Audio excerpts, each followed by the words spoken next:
Recording ఇప్పుడు చల్లటి తింటే మన గొంతు ఇన్ఫెక్షన్స్ వచ్చే అవకాశం ఉంది.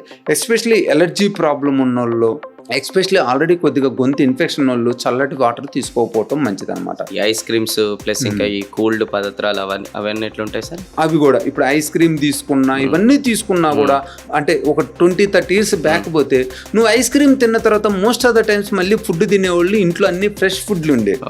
ఫ్రెష్ ఫుడ్లు అంటే రైస్ కూర మనకు అప్పుడు వేడి ఉండే, అది కాంపెన్సేట్ చేసేది. ఇవాళ అన్ని ఫ్రిడ్జ్లో నుంచే వస్తున్నాయి. ఫ్రాంక్ గా చెప్తే ఐస్ క్రీమ్ తిన్నా కూడా ఇంట్లో పోతే ఇంట్లో కూడా పొద్దున ఉండింది ఫ్రిడ్జ్ లో పెడతారు, లేదా నిన్న ఉండింది ఫ్రిడ్జ్ లో పెట్టి అదే తీసేస్తుంటారు.